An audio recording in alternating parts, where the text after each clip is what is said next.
오늘 7장 53절부터 8장 1절을 다시 한번 읽어보도록 하겠습니다. 시작. 그리고 그들은 제각기 집으로 돌아갔다. 예수께서는 올리브 산으로 가셨다. 아멘. 자, 초막절 절기에 대해서 그동안 계속 나눴어요. 이제 초막절이 끝나는 밤, 예수님과 논란을 벌였던 사람들, 이제 여기서 그들이라고 말을 하고 있죠. 예수님과 논란을 이제 벌였던 종교 지도자들, 바리새인들, 서기관들, 이런 사람들이 어디로 갔습니까? 제각기 집으로 갔습니다. 그리고 예수님은 어디로 가셨나? 올리브산으로 가셨습니다. 이제 감람산이라고도 하죠.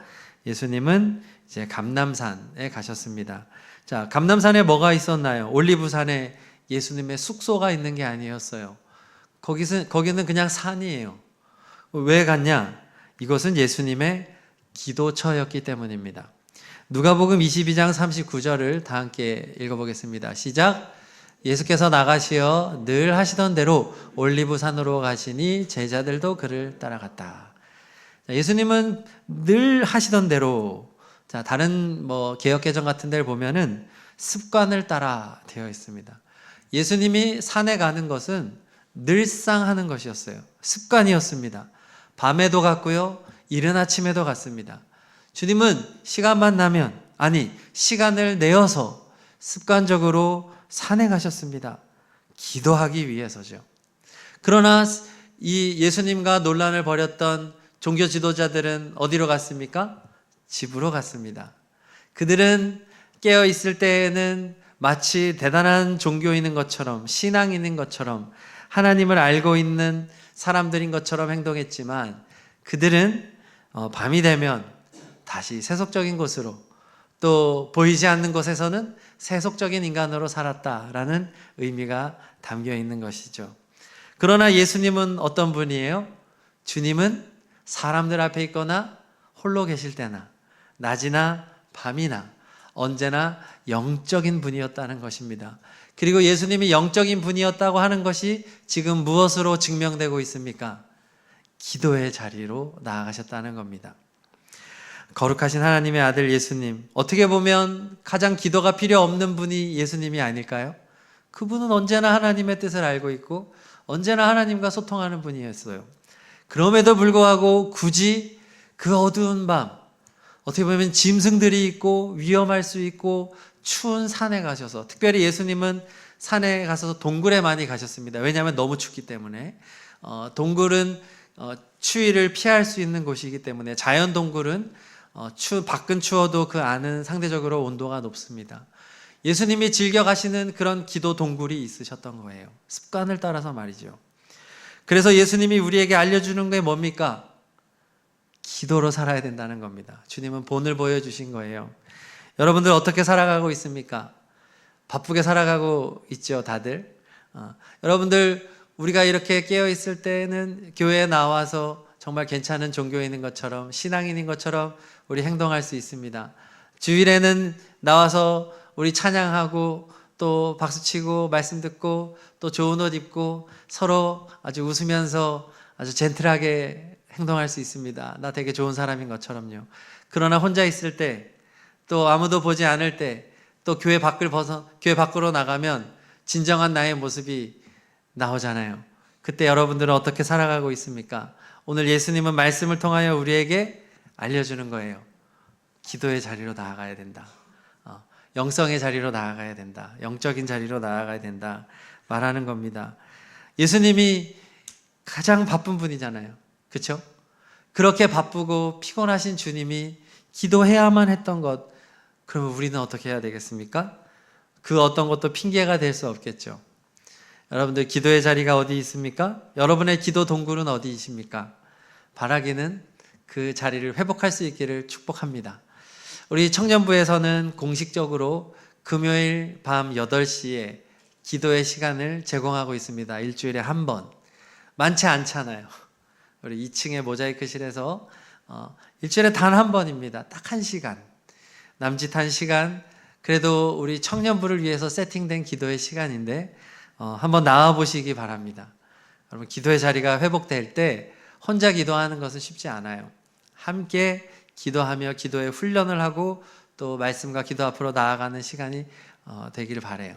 그리고 그러한 훈련을 통해서 여러분의 집이, 여러분의 방이 또 하나의 기도 동굴이 되기를 축복합니다. 이제 그동안 내 방은 컴퓨터 놓고 핸드폰 하는 그런 장소에서 끝나는 것이 아니라 이제는 예수님과 소통하는 자리, 하나님을 만나는 자리, 늘 자기 전에 무릎 꿇고 기도하는 자리, 그런 기도 동굴이 되어야 된다는 거예요. 또 할 수 있다고 한다면, 시간이 된다면 또 퇴근하고서라든지 한 번씩 교회도 한번 나와보세요. 여기 항상 열려 있어요. 또 2층도 좋고, 그래서 예배당에 혼자 조용히 하나님을 바라보며 십자가를 바라보며 기도해 보십시오. 분명히 특별한 주님과의 영적 시간이 될 거예요. 또 새벽 기도도 있어요. 매일 오전 5시 반. 여러분 일어나기 힘들겠지만 새벽 기도도 새벽 기도만이 주는 아주 고요하고 깊은 그런 은혜가 있어요. 여러분들 그런 것도 한번 도전해 볼 수 있다면 참 좋겠습니다. 자, 우리 예수님이 오늘 말씀을 통해서 우리에게 기도의 자리를 회복할 것을 권면하고 있어요. 자, 2절 말씀도 읽어보겠습니다. 8장 2절 시작. 이른 아침에 예수께서 다시 성전에 가시니 많은 백성이 그에게로 모여들었다. 예수께서 앉아서 그들을 가르치실 때에. 자, 예수님은 그 밤 하나님과 깊은 기도의 시간을 가지고 그럼 이제 좀 쉬어도 되잖아요. 우리 주님 쉬지 않습니다. 자기를 죽이려고 하는 이들이 있는 종교 지도자들이 득실거리고 있는 이곳으로 다시 내려와 성전에 다시 찾아와 백성들에게 하나님의 말씀을 전하고 있습니다. 예수님은 기도와 말씀의 삶을 사셨던 거예요. 여러분, 기도와 말씀 두 개의 조화가 굉장히 중요합니다. 예수님은 자신을 죽이려는 것 그거 상관없어요. 지금 죽어가는 불쌍한 백성들을 그냥 둘 수 없기 때문에 이들에게 나와 하나님의 말씀을 증거하고 있는 겁니다. 여러분 얼마나 사랑하는 예수님이세요? 자, 그래서 주님이 이렇게 말씀을 전하자 그 말씀에 얼마나 능력이 있을까요? 그렇죠? 기도와 말씀으로 충만하신 우리 예수님이 사랑으로 말씀을 전하시니까 그 놀라운 말씀에 백성들이 막 감동을 하면서 많은 백성이 몰려들었다는 거예요. 자, 그때였습니다. 3절과 4절 읽습니다. 시작. 율법학자들과 바리새파 사람들이 간음을 하다가 잡힌 여자를 끌고 와서 가운데 세워놓고 예수께 말하였다. 선생님, 이 여자가 간음을 하다가 현장에서 잡혔습니다. 자, 율법학자들과 바리새파라고 기록이 되어 있는데 율법학자 바리새파를 동시에 기록하고 있는 부분이 여기뿐이에요. 왜냐하면 율법학자들은 대부분 바리새인이거든요. 그리고 율법학자들은 서기관이라고도 합니다. 그래서 보통 바리새파 사람들이라고 하면 되는데 굳이 여기에다가 율법학자라고 서기관이라고 쓴 이유가 뭘까요? 성경 전문가였다는 겁니다. 지금 성경 전문가들이 예수님을 찾아왔다. 율법에 박식한 사람들이, 지금으로 말하면 이제 PhD 박사들이에요. 성경 박사들이 선발된 인원이 지금 이 자리에 나왔다는 거예요. 예수님을 시험하기 위한 특별히 파송된 특수부대원이었던 거예요. 자, 그들이 말합니다. 5절, 6절 시작. 모세는 율법에 이런 여자들을 돌로 쳐 죽이라고 우리에게 명령하였습니다. 그런데 선생님은 뭐라고 하시겠습니까? 그들이 이렇게 말한 것은 예수를 시험하여 고발할 구실을 찾으려는 속셈이었다. 자, 가늠한 여인을 데려왔어요. 현장에서 간음은 이제 불륜이죠. 이제 불륜을 저지른 이 여인은 현장에서 검거를 했어요. 어떻게 검거했을까요? 나름 의도를 가지고 검거를 했겠죠? 그런데 여자만 데려왔어요. 이거 문제 있는 거예요. 원래 성경에 보면 간음하면 남자 여자를 다 처벌하게 되어 있어요. 그런데 의도적으로 여자 하나만 데리고 간 거예요. 이거를 볼 때 남자를 하나 스파이를 심어놨을 가능성이 있는 거예요. 이 간음한 여인 하나를 데려오기 위해서, 예수님을 시험하기 위해서 덫을 놨을 가능성이 높아요. 그래서 어찌됐든 간음한 여인을 데리고 와서 예수님을 지금 율법 전문가들이 시험을 하는 거예요. 자, 그런데 보니까 예수님을 뭐라고 부르냐면 선생님이라고 부릅니다. 랍비어라는 표현이에요. 랍비. 자, 유대 전통에 있어서 랍비는 누구입니까? 랍비는 아주 성경에 능통한 사람, 지혜로운 사람을 가르칠 때 쓰는 표현이에요. 그런데 이 랍비는요, 반드시 질문에 답해야 하는 의무가 있습니다. 어떤 질문을 하더라도 답을 해줘야 되는 사람이 랍비예요. 그러니까 지금 선생님이라고 부른 이유는 뭐냐면 응답을 해야 된다는 거예요. 답변을 하라라고 지금 강요하고 있는 겁니다. 자, 근데 이게 속셈이 있잖아요. 예수님을 시험하여 고발하기 위해서입니다. 어떻게 대답해도 함정에 빠지게 되는 겁니다. 자, 첫째로, 자, 율법대로 해라. 율법대로 해라. 율법이 뭡니까? 죽이라는 거예요. 가늠한 사람 죽이라. 돌로 쳐 죽이라. 자, 그렇게 예수님이 말했다고 한다면 이제 무슨 구실을 가질 수 있을까요? 그동안 예수님이 했던 메시지를 가지고 트집을 잡을 수 있겠죠. 예수님은 뭐라고 말하시는 분이에요? 하나님을 사랑하고 너의 이웃을 사랑해라잖아요. 심지어 누구까지 사랑하라고 하십니까? 예수님은 원수까지라도 사랑해라. 와, 파격적인 주님의 메시지잖아요. 사랑을 외치고 있는 당신이 어떻게 사람을 이렇게 죽이라고 하느냐라고 트집을 잡을 수 있죠. 또 하나, 지금 로마의 식민지입니다. 로마의 지배를 받고 있기 때문에 사람을 죽이는 권한이 유대인들에게 없어요. 로마로부터 황제로부터 세움을 받았던 총독, 당시 빌라도 총독만이 사형 집행을 선고할 수 있었어요. 예수님도 나중에 잡혀갔을 때 십자가에 달리시기 전에 빌라도 총독에게 잡혀갑니다. 왜요? 유대인들은 사형 집행을 못하기 때문이죠. 그런데 예수님이 만약에 돌로 쳐 죽여라고 한다면 이 로마의 권위에 대항하는 게 되는 거예요. 그러면서 이것을 빌미로 해서 쫄쫄쫄 찾아가가지고 총독님, 지금 저 예수라는 작자가 사람을 허락도 받지 않고 죽이라고 했습니다라고 고발하려고 했던 거죠. 자, 또 반대로 예수님이 그러면 율법대로 하지 말고 저 여인을 살려주어라, 용서해 주어라 라고 말을 한다면 이제 바로 율법 전문가들이니까 바로 말할 수 있죠. 어떻게 율법을 율법대로 하지 않을 수가 있느냐. 율법을 파기하는 자다, 가짜다 라고 정죄할 수 있게 되는 겁니다. 결국 이렇게 대답해도 함정에 걸리고 저렇게 대답해도 함정에 걸려요. 하지만 선생님, 랍비여, 당신은 반드시 대답해야만 합니다 라고 지금 강요하고 있는 상황이에요. 하나님은 율법을 왜 주셨나요? 하나님은 율법에 주신 목적이 뭐예요? 서로 사랑하라고 준 거예요.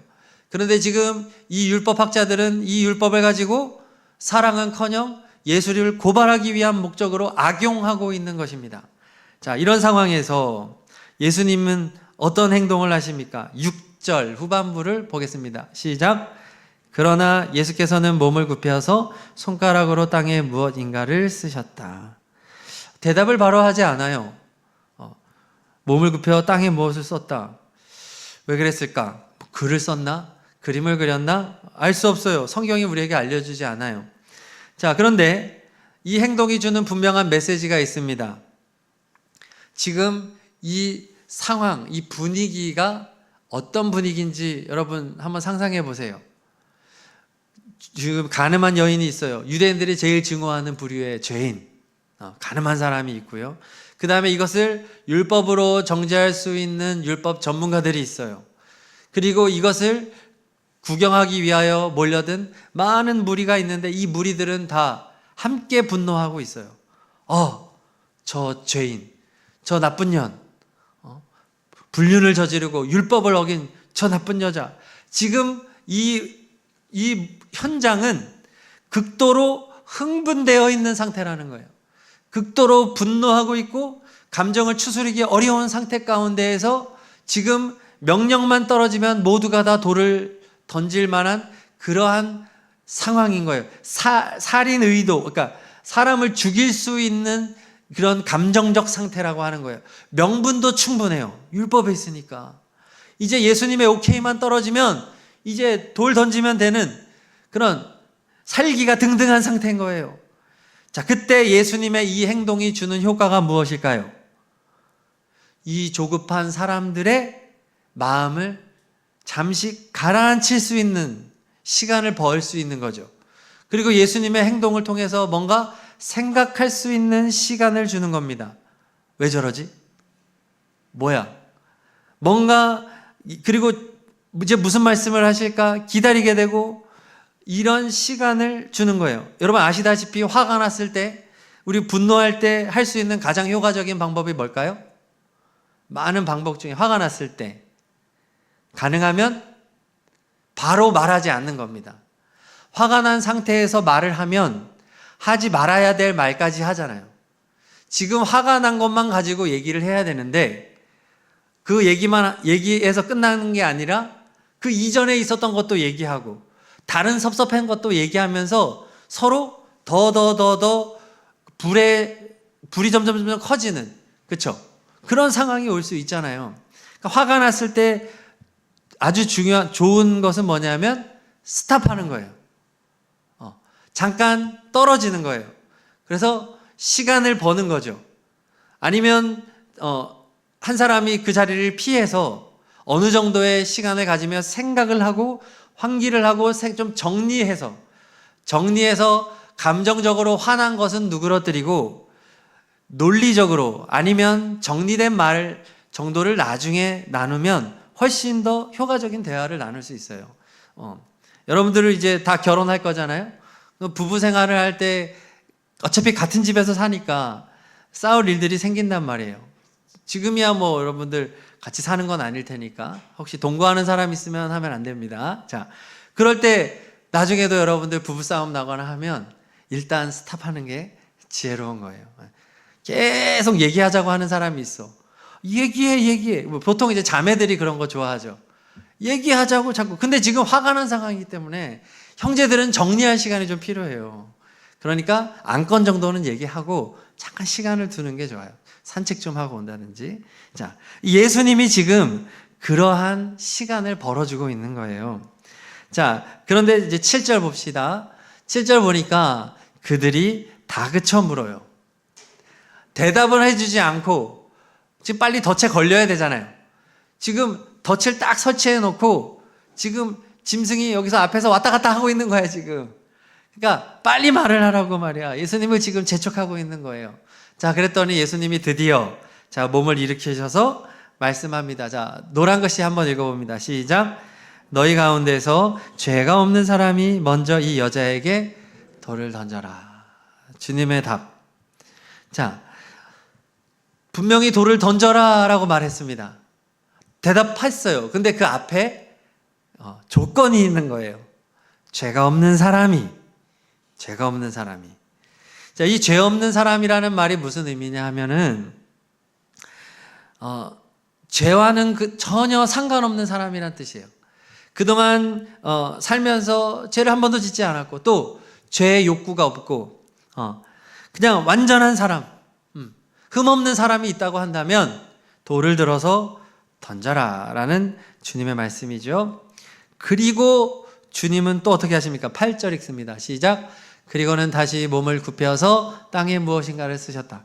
자, 또 시간을 주세요. 이게 뭐 하라는 거예요? 스스로 생각하라는 거죠. 자신을 보라는 거예요. 자, 이 지금 모여있는 군중들은 지금 누구만 쳐다보고 있어요?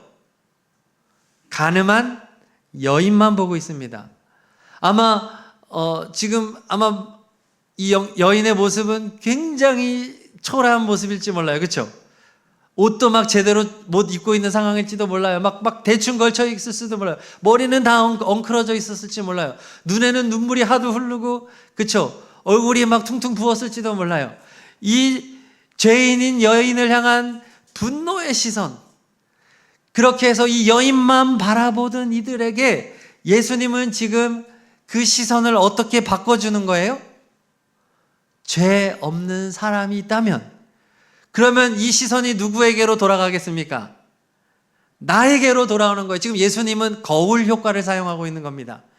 예수님의 말씀이 거울의 역할을 하는 거예요. 여러분, 주님의 말씀은요, 거울이에요, 거울.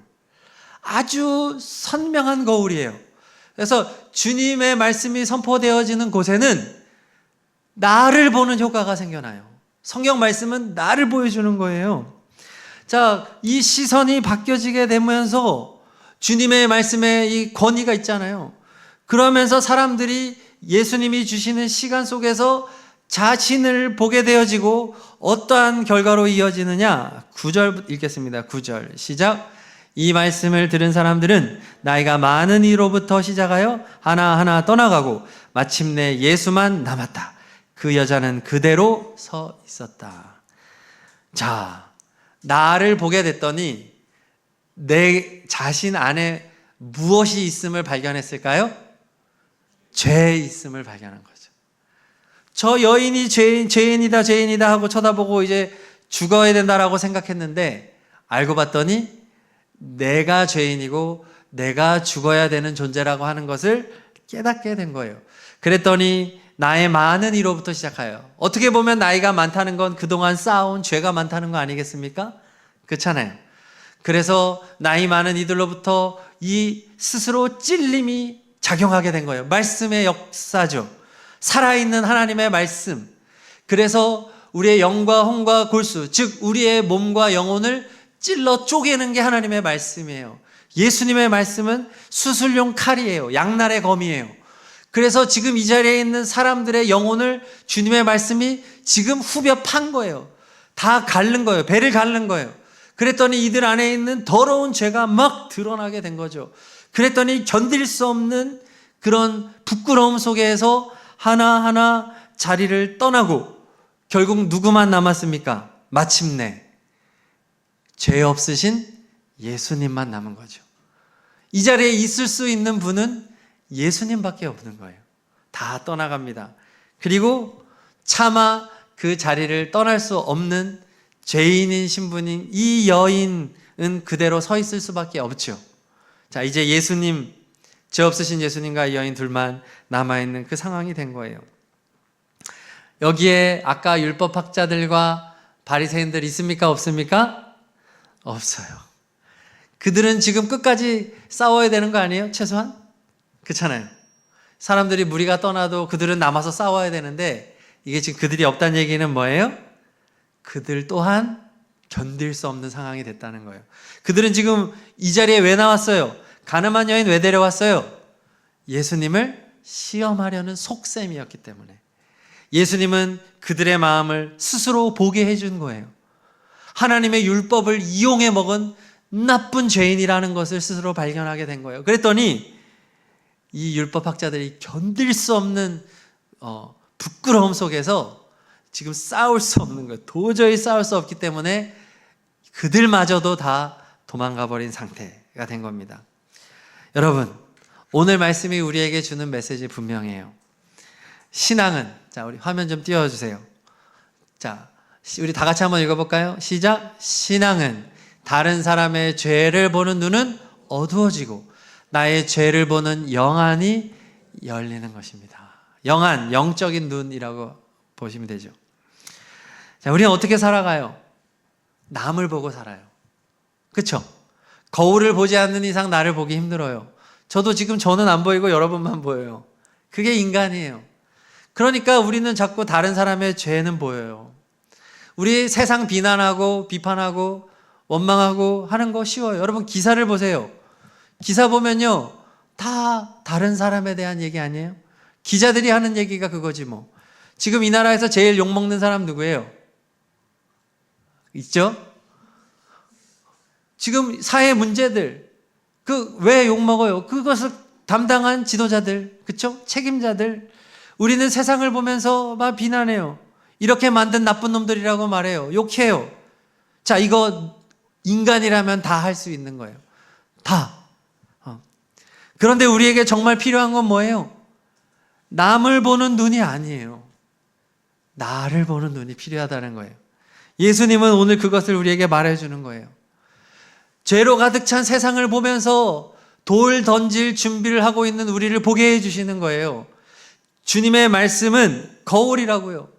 주님의 말씀은 지금 세상을 향한 우리의 시선 앞을 가로막고 세상을 보는 눈을 어둡게 만드시고 나를 보고 있는 거예요. 살기가 등등해서 돌을 짚고 있는 나, 그런 나는 잘났냐는 거예요. 그런 너는 올바르냐고요. 예수님은 지금 우리에게 말씀하는 거예요.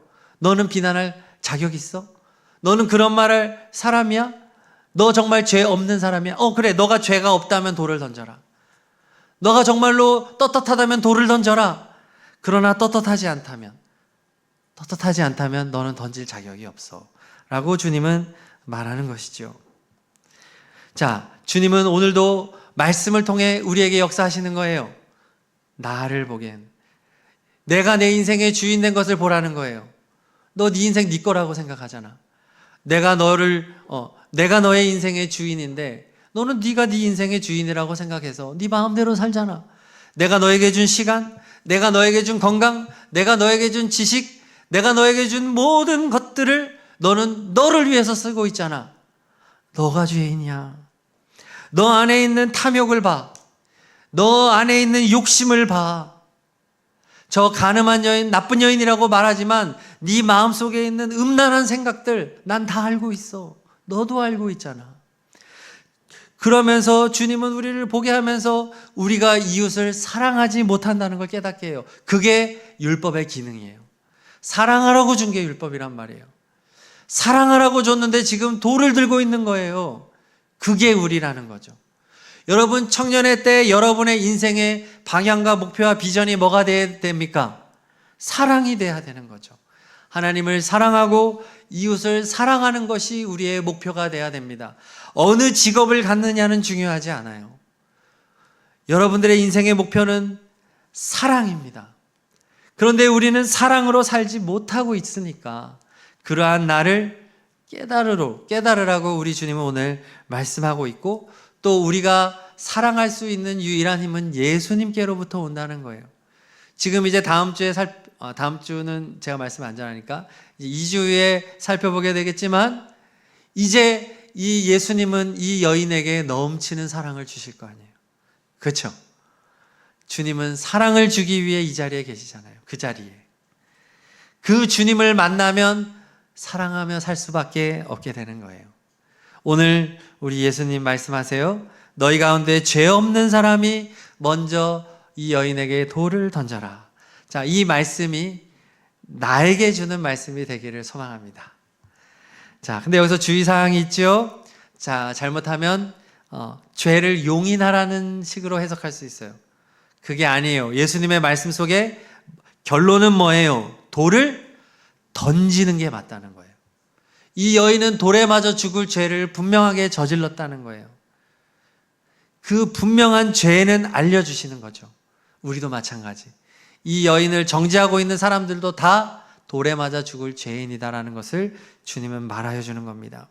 그래서 신앙이 깊어지면 어떻게 되냐 하면 내가 죄인임을 고백하며 살아가게 됩니다. 경건했던 사도 바울, 그의 말년에 얼마나 하나님을 위해서 그의 인생을 아낌없이 바쳤습니까? 그러나 그는 말년에 자기 자신을 뭐라고 말하냐면 죄인의 괴수다라고 말합니다. 죄인 중에서도 너무나도 괴물 같은 자가 되어버렸다. 이렇게 스스로를 고백하고 있는 거예요. 그가 실제로 죄를 많이 져서 그런 게 아니에요. 성숙한 그리스도인은 자신 안에 있는 죄를 돋보기를 보듯이 보게 되어 있어요. 남들이 봤을 때는 전혀 죄인인 것 같지 않지만 예수님은 주님의 말씀에 흠뻑 젖어 있는 사람은 늘 말씀에 나를 비춰보기 때문에 이 말씀이 나를 너무나 밝게 비춰보고 돋보기로 보게 하고 현미경으로 보게 해주셔서 내가 얼마나 처참한 죄인인지를 깨닫게 해주기 때문에 늘 내가 얼마나 부끄러운 죄인인지를 고백하며 늘 예수님께 감사하는 삶을 살아가게 되는 것입니다. 오늘 이 말씀, 나에게 주는 말씀, 예수님의 말씀이 여러분들에게도 동일하게 역사하기를 소망합니다. 자, 오늘 저는 두 가지 관점에서 오늘 말씀을 전했어요. 첫째 포인트는 뭐였냐 하면 예수님은 아무리 피곤해도 어떤 자리로 가셨습니까? 기도의 자리로 가셨습니다. 여러분, 기도의 자리가 회복되어야 합니다. 기도하지 않으면 절대로 성숙한 그리스도인이 될 수 없어요. 기도는 하나님과 사랑이죠. 사랑의 대화예요. 여러분, 대화하지 않고 사랑할 수 없잖아요. 그렇죠? 사랑이 깊어지려면 반드시 대화가 많아야 돼. 우리 예수님과 대화를 시도하십시오. 주님은 언제나 준비되어 있어요. 여러분, 기도하면 예수님을 사랑하게 될 것입니다. 또 하나, 두 번째 포인트는 뭡니까? 주님의 말씀은 다른 사람을 향한 정죄의 시선은 어둡게 하시고 나를 보는 영안은 밝게 해주신다는 것이에요. 그래서 이 말씀은 나로 하여금 회개하게 하고 나를 온전하게 만들어주시는 하나님의 능력이 된다는 것입니다. 여러분, 우리가 매일 성경을 읽자고 제가 그 카톡으로도 보내고 일주일치도 또 보내죠. 오늘 주보에 보면 이제 출애굽기로 이제 넘어가요. 여러분, 이 말씀을 날마다 보는 것, 꼭 그 본문이 아니어도 괜찮아요. 날마다 말씀을 보는 것은 생명보다 중요한 것입니다. 이것보다 우선순위가 없습니다. 말씀, 그리고 기도입니다. 순서로 따지면 말씀이 먼저고 그 다음에 말씀을 붙잡고 기도하는 것. 그래서 여러분, 말씀과 기도의 신앙생활을 통해서 여러분들의 청년의 때 진정으로 바른 그리스도인으로서 세워지고 또 여러분의 인생을 설계해 나갈 수 있는 지혜가 있기를 축복합니다. 자, 우리 시간 찬양할 텐데요. 우리 그동안은 남을 바라보고 세상을 비난하고 정죄하였던 우리의 모습을 고백하면서 우리 회개하며 찬양하도록 하겠습니다.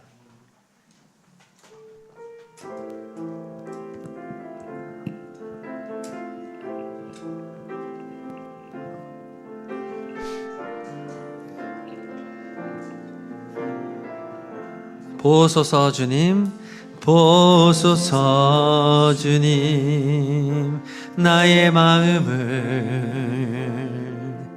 선한 것 하나 없습니다. 그러나 내 모든 건 주께 드립니다. 사랑으로 안으시고 날 새롭게 하소서. 보소서, 보소서 주님, 나의 마음을 선한 것 하나 없습니다. 그러나 내 모든 것 주께 드립니다. 사랑으로 안으시고 날 새롭게 하소서. 주님 마음 내게 주소서. 내 아버지, 주님 마음 내게 주소서. 나를 향하신 주님의 뜻이 이루어지도록 주님 마음 내게 주소서. 내게 사랑을 가르치소서. 내게 사랑을 가르치소서. 당신의 마음으로 용서하게 하소서. 주의 성령 내게 채우사 주의 길 가게 하소서. 주님, 당신 마음 주소서. 주의 성령 내게 채우사 주의 성령 내게 채우사 주의 길 가게 하소서. 주님, 당신 마음 주소서. 주님 마음 내게 주소서. 주님 마음 내게 주소서. 내 아버지, 주님 마음 내게 주소서. 나를 향하신 주님의 뜻이 이루어지도록 주님 마음 내게 주소서. 자, 우리 말씀 붙잡고 기도합시다. 경건의 자리를 멀리했던 우리의 삶을 회개합시다. 이제 기도의 자리로 나아가겠습니다. 또 말씀의 자리로 나아가겠습니다. 예수님 말씀이 거울되어 나를 보게 하여 주십시오. 세상을 향한 시선, 비난과 원망과 정죄와 불평의 시선은 어둡게 하여 주시고 이제는 나의 죄를 보고 나의 어리석음을 보고 주님 앞에 온전히 회개하고 거룩하고 온전한 하나님의 사람이 되게 하여 주세요. 우리 다 함께 말씀 붙잡고 다 함께 3분 동안 기도하겠습니다. 할렐루야. 주님 감사합니다. 아버지, 우리가 오늘 말씀을 통해서 나 자신을 볼 수 있는 눈이 열려지기를 원합니다. 세상을 향한 정죄의 시선은 이제 거두어지게 하여 주시고 아버지, 이제는 나의 죄를 볼 수 있는 눈을 열어 주시옵소서. 하나님, 내가 얼마나 처참한 죄인인지, 내가 아버지 진정으로 죽어야 되고 심판받아야 하는 존재를 깨달아 알기를 원합니다. 하나님, 우리가 기도의 자리를 회복하기를 원합니다. 하나님, 예수님과 하나님과 깊은 사랑의 교제가 있기를 원합니다. 거룩한 자리를 회복하게 하여 주시옵소서. 하나님, 영적인 자리를 회복하게 하여 주시옵소서. 하나님을 말씀과 기도로 만나며 하나님을 사랑하고 또한 마음의 다짐을 하고 세상의 삶 가운데에서도 우리 이웃들을 사랑할 수 있는 우리들이 되기를 간절히 소망합니다. 우리의 청년들의 마음속에 살아있는 하나님의 말씀을 부어주시고 하나님의 능력으로 충만하게 하여 주시고 하나님의 은혜로 충만케 하여 주시옵소서. 우리가 진정으로 있어야 되는 자리가 어딘지를 깨달아 알게 하여 주시고 하나님, 우리의 이웃을 사랑하고 하나님을 사랑하는 진정한 그리스도의 모습으로 살아가는 우리 모두가 되게 하여 주시옵소서. 하나님, 우리가 진정으로 기도할 때 하나님을 만나고 우리의 심령을 변화시켜 주시고 깨뜨려 주시는 살아계신 하나님의 능력을 누리는 우리가 되게 하여 주시옵소서.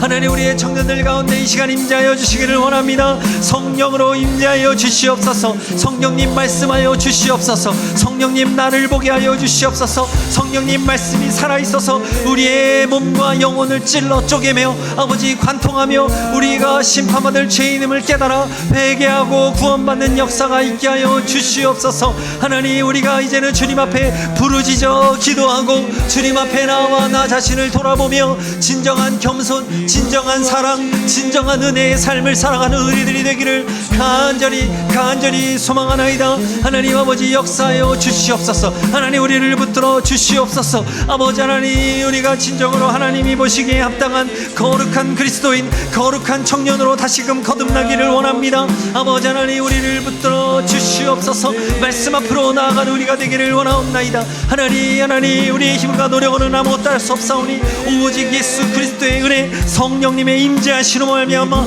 내 안에 거룩한 일, 선한 일을 행하시는 주님을 경험하게 하여 주시옵소서. 하나님, 오늘도 우리에게 말씀을 주십니다. 오늘도 우리에게 도전하십니다. 하나님, 세상은 우리를 아버지 속이려 하고 하나님이여, 하나님으로부터 예수님부터 멀어지게 만들고 있사옵나이다. 주여, 우리가 오직 주님 앞에 나와 주님의 음성을 듣게 하여 주시옵소서. 주님의 사랑의 음성을 듣게 하여 주시옵소서. 살아있는 청년, 믿음 있는 청년, 아버지 참된 그리스도인으로 세워지는 은혜를 허락하여 주시옵소서. 주님, 우리와 함께 하심을 감사드립니다. 주님, 우리 가운데 말씀하심을 감사합니다. 할렐루야, 할렐루야. 주님을 찬양합니다. 아멘. 예수님의 이름으로 기도드립니다. 아멘.